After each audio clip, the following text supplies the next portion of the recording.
A lot of moving pieces in the war in Ukraine at this hour. We're just learning from the Pentagon this afternoon that the United States is about to increase its training of Ukrainian soldiers, which means more U.S. military, mercenaries, and trainers in the field inside of Ukraine and beyond, also in Germany. Moscow overnight saying that the United States and what the United States is doing is putting us on a direct path for all-out war with Russia. That's coming from the Putin side. Then we have this Economist magazine interview with Volodymyr Zelensky and his regime. Really interesting interview because I think it really shows some major changes are underway, and we have this massive military offensive, which looks like it's about to be unleashed on Ukraine from the Russian side. For all of that and more, we want to bring in former UN weapons inspector Scott Ritter to the show. Scott, welcome to the show. Good to see you. So I want to get into the winter offensive in a moment. I want to talk about this Economist magazine piece. But first, I want to start with what we're hearing from Russia, from Moscow, that the United States policies have put the U.S. and Russia on the brink of all-out war. And it sounds like from the United States side that they're ramping up this rhetoric instead of trying to tamp it down. What do you make of these words coming out of Moscow over the past 24 hours? Well, I mean, we have to understand where the United States is coming from first. We're losing in Ukraine. I mean, we have doubled down. We've taken the mortgage, the kids' college fund, and everything, and we've placed it on a losing bet. We're going to lose. Ukraine will be defeated, and decisively. NATO will be humiliated, and the United States will be left holding the broken pieces. This is a reality. Now, what does America do for that? There's going to be a lot of rhetoric, of course, designed to shape a narrative. There's hope that somehow Russia can be persuaded to seek a diplomatic solution, an off-ramp to this conflict. And so rather than moderating their approach, rather than adopting the language of compromise, the United States is being very aggressive. The most recent aggressive move is the decision to provide Ukraine with Patriot surface-to-air missile batteries. But when you think about it, the first Patriot isn't going to show up on the battlefield for months. This war is going to be over by then. It's a meaningless gesture, and the United States knows it's a meaningless gesture. You'd have to train up an extraordinarily large number of Ukrainian forces. Each battery takes 90 men on the complexities of a system that doesn't work. Let's just be clear about the Patriot system. It doesn't work. It didn't work in the Gulf War, didn't shoot down any of Iraq's Scuds.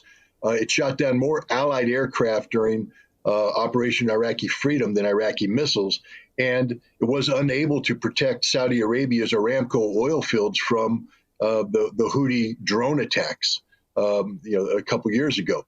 The system has an abysmal combat record. Even if it did work, it could not be incorporated into the Ukrainian air defense network, which is a Soviet-era network right now being sort of patchworked with Western systems that are incompatible. There's no unified command and control, et cetera. So the Patriot will go in, it won't work, it will be destroyed, Ukrainians will die. This is the outcome. But from the Russian perspective, it's just one more example of the United States upping the ante. And from the Russian point of view is, to what end? Why does the United States keep doubling down on stupid, doubling down on failure?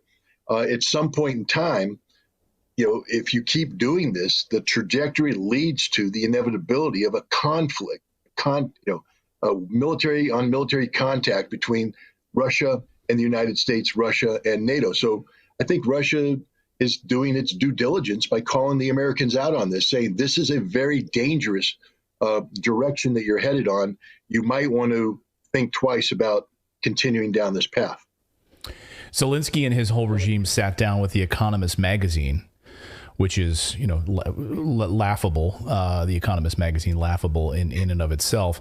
So they get unbelievable access in this interview. To me, I mean, when I just sort of reading the tea leaves on this, you don't get access like this unless it's coordinated from somewhere, right? When you see this type of an interview happen, I've been around the news business a long time to know that when something like this happens, there's some coordination that's unfolded, right? There's something just like that Forbes or whatever it was, the Vogue photo shoot with Zelensky and his wife.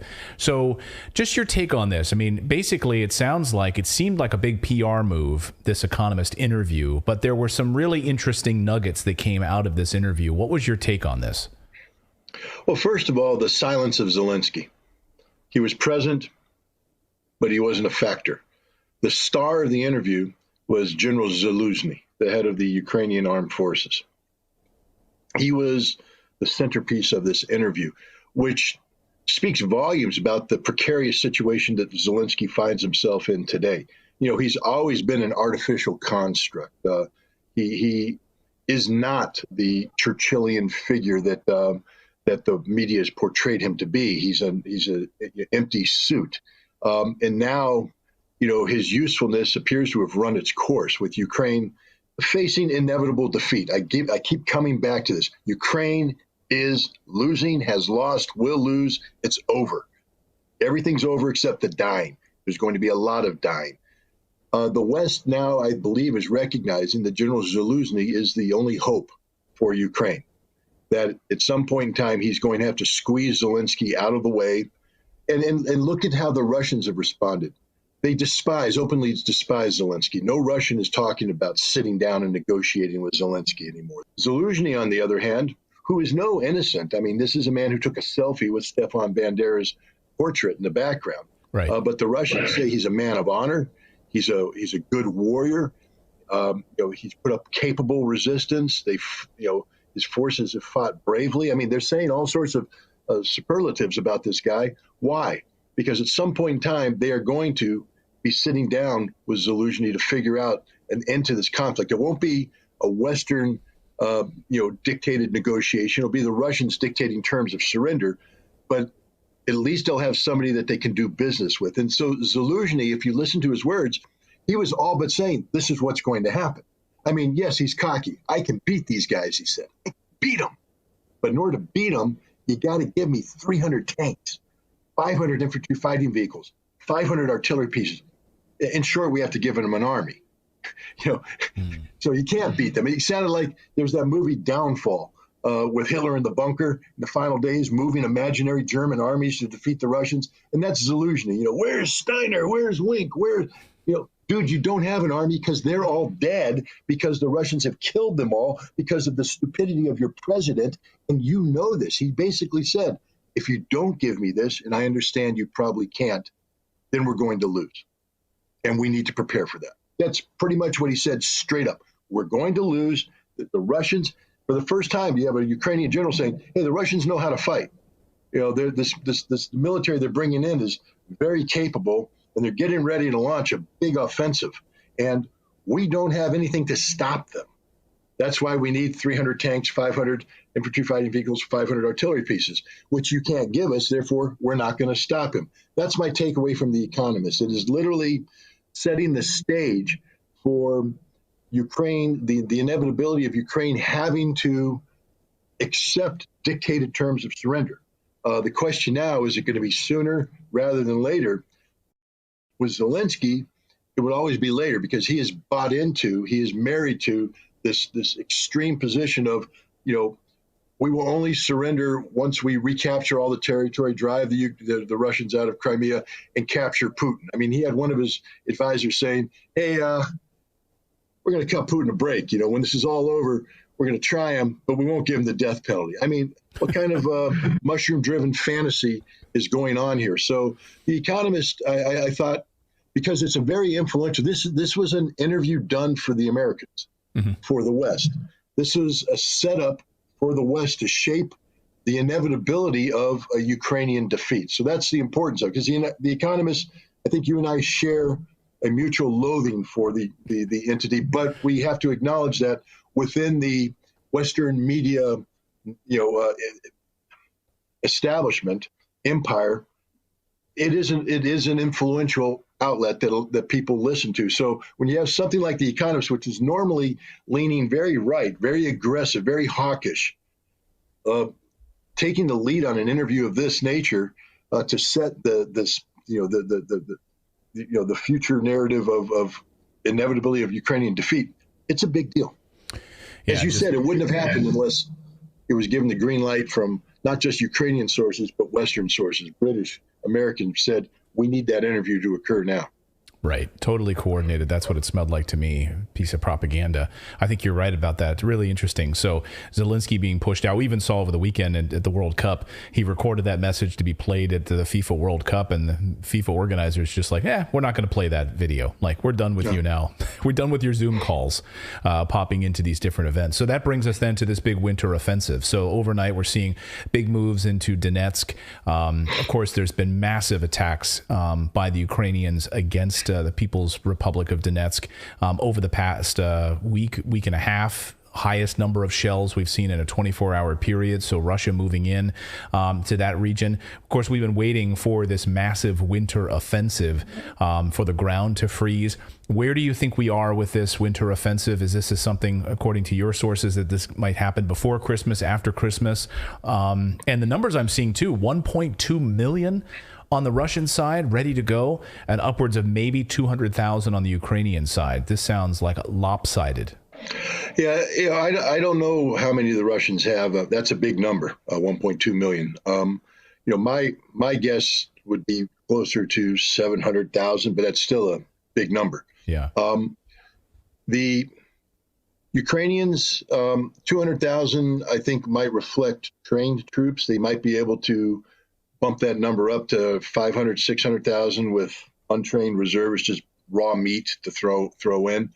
But the bottom line is, from a quantitative standpoint, we're looking at a slight Russian advantage in manpower, I believe. From a qualitative standpoint, it's hands down 100% on the side of Russia, both in terms of the numbers of equipment, kind of equipment, and frankly speaking, the methodology of employing the equipment. The Ukrainians are no longer capable of waging combined arms warfare. They don't have any ammunition for whatever artillery has survived. Their armored vehicles have been destroyed piecemeal. They're reduced to light armored vehicles and trucks and jeeps to move their people around. They have zero survivability on a modern battlefield. Russia, meanwhile, I always laugh when people say, Russia's running out of tanks. Russia's running out of this. Well, I don't know. Those are like T-90 M3, the most advanced tanks in the Russian arsenal, showing up on the battlefield by the hundreds. The same thing with their advanced infantry fighting vehicle, artillery. When the Russians said we haven't deployed anything for this fight, they meant it. Now the real stuff's coming in. I think their number one priority is securing the Donbass, completing the liberation of Donetsk, and then pushing the Ukrainians back at least 100, 120, 200 kilometers away from the frontier. So never again can a Ukrainian artillery shell strike the soil of the Donbass. Once that occurs, I think the Russians then will either pivot north or pivot south. My guess would be north, and the only reason why I say that is that the south is the last remaining hope for Ukraine. If Ukraine wants to be a modern nation state, it needs access to the sea. And Putin gave a press conference a couple months ago where he alluded to Odessa, the major port city, as being the centerpiece of either the termination of this conflict or the resolution of this conflict.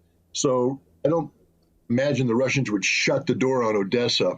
I think they would go ahead and take care of the northern part, taking Kharkov, going to Sumy, I'll butcher the name, Chernogov or something, but securing these territories that are absolutely necessary. First, there's a significant Russian population there. Second, it achieves the goal of pushing the Ukrainians back away from the Donbass territory. And then they're going to give the Ukrainians the option to surrender. And if the Ukrainians take this option, and they're not going to have much time to think about it, because the last thing the Russians are going to do, I believe, is allow the Ukrainians a pause where they can receive new equipment. Once the Russians start this offensive, it's not going to stop. It's going to be a grinding. It'll be quicker than what's going on in Bakhmut, but it'll be a grinding, destructive tidal wave of violence that's just going to push the Ukrainians back, destroy them, and then they're going to pivot. Once they secure the north, they're going to pivot, and they're going to head south, and Zaluzhny is going to be given, in a matter of days, surrender. Surrender or die. Surrender or die. Literally, that's the only choice you have, surrender or die. And if he chooses not to surrender, then the Russians will kill him and the Ukraine. They'll sweep through the south, take Odessa, link up with Transnistria, and at that point in time, the military aspects of this campaign are pretty much over. And we're at the point right now, Zaluzhny admitted it to the Economist, there's nothing he can do to stop this.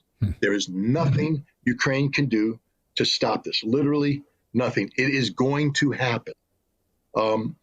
And I would, to be honest, I'd feel more comfortable if the Russians did have 1.2 million troops, because that is sufficient troops to accomplish what I just set out. 700,000 can give you the north, but unless you destroy a significant part of the Ukrainian military, you start overextending your forces if you now move through the south. But if you have 1.2 million, then I'd say then this is an absolute certainty that that Russia will be able to accomplish this task. Yeah, what's your timetable on this? Do you think we're already seeing some moves now in Donetsk, right? So we're already seeing to sort of more moving towards accomplishing that goal that you just talked about in Donetsk. Do you see? Are we talking a few weeks here? I think everyone's sort of sitting on pins and needles, wondering when this is going to happen. First of all, the Russians aren't driven by the calendar like we in the West are. You know, Christmas offensive, a New Year's victory. Right. They don't care about the calendar. It's simply they don't care. They will launch an attack when they have the resources available for the attack, not only to complete that mission, but whatever follow-on tasks are coming through. That's why we've been seeing the Russians accumulating these resources. And you don't bring all these forces to bear and then have them sit. Right. So, you know, and the movement of these forces into the Donbass, into Donetsk right now is important, because once that movement starts, it can't stop from a military standpoint. They're going to have to initiate action now. I think the Russians are going to be far more methodical than people think. I think a lot of people are anticipating a lightning victory. I'm not. I'm anticipating a victory that minimizes Russian casualties, maximizes Ukrainian casualties, and just blows them away piece by piece by piece. This unstoppable force that's just going to push the Ukrainians out and destroy them, and you know, inflict casualties beyond imagination to them.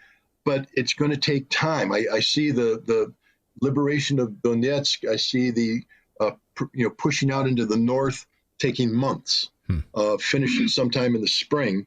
And then I would say if Russia was to do the Odessa attack, we'd see that take place in late spring, be done by the end of summer. I see this war being over by the end of summer. Yeah, and Putin said it would take a long time, so I think you're absolutely right about that. Well, we'll be watching this very closely. As always, Scott, great to see you here on the show. Thank you for your analysis, and Merry Christmas to you and your family. We really appreciate you being able to join us here on the show. We're thankful for your analysis throughout the year on this. We really appreciate it.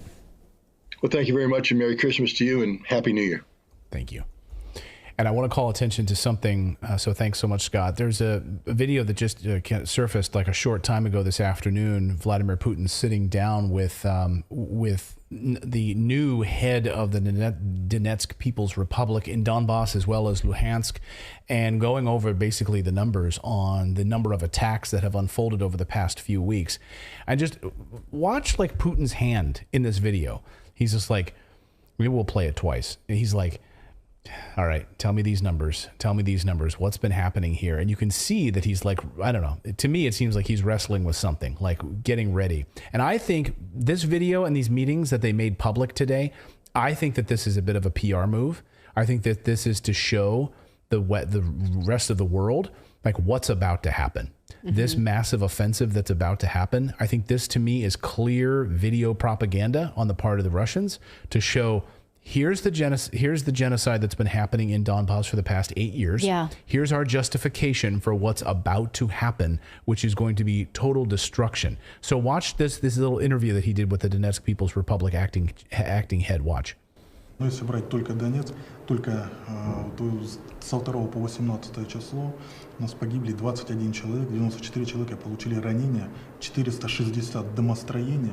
Это было мирные повреждено. жители, это мирные жители. Это абсолютно мирные жители, то есть, и это, конечно же,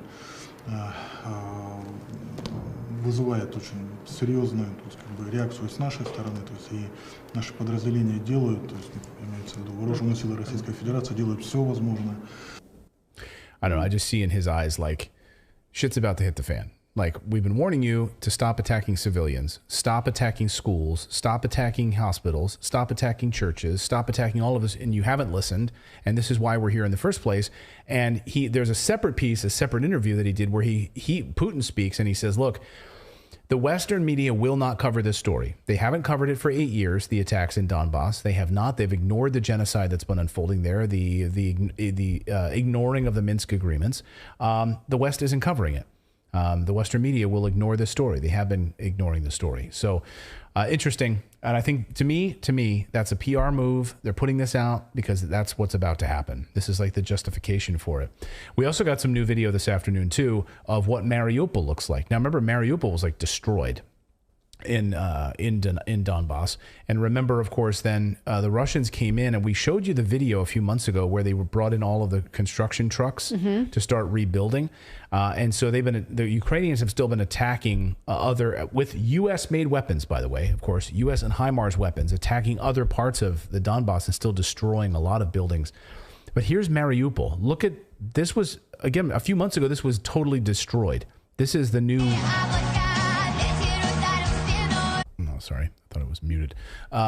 So this is, this is all of the new. How can that be? Yeah, this is all the new apartment complexes they built in like that 3 months. So you can see the construction cranes down there at the end. They're still building more of them. Oh my goodness. So, yeah. Anyway, just wanted to bring you an update on that. But I think that video is PR move. I think we're about to see shit is about to hit the fan. Yeah. That's just my opinion, based on facts. Okay. Like I say that, but it's not because like I'm I'm seeing this. I'm just watching this. They release these videos. Something's happening here. Did you happen to read that article I sent you through text earlier this morning about the Dutch reporter that got banned by the SBU because she wasn't pro-Ukrainian enough just for talking about stuff like this? Yes. Like just bringing up, she's like super neutral, and Ukraine was like, nope, you gotta leave. Yeah, sorry, you're a Dutch reporter. So yeah, you're not going to push propaganda. You're out of here. You're out of here. You're banned. And they've banned all these. Again, that's why if you're like CNN or these other news stations, you're fine to be there because you will put out their propaganda. But of course, Ukraine has taken control of the state-run media, so they've squashed all independent media voices, and so again, they're going to get pushed out of there. Thank you so much for watching this segment here at Redacted. We are live every day at 4 p.m. Eastern Time, trying to share the stories that the mainstream media will not cover. You should also come over and join our community of Redacted Rebels over at redacted.inc. That's our private locals community where we can share exclusive content that we simply cannot share here on YouTube. Come over and join the rebellion together right now by going to redacted.inc. We'll see you next time.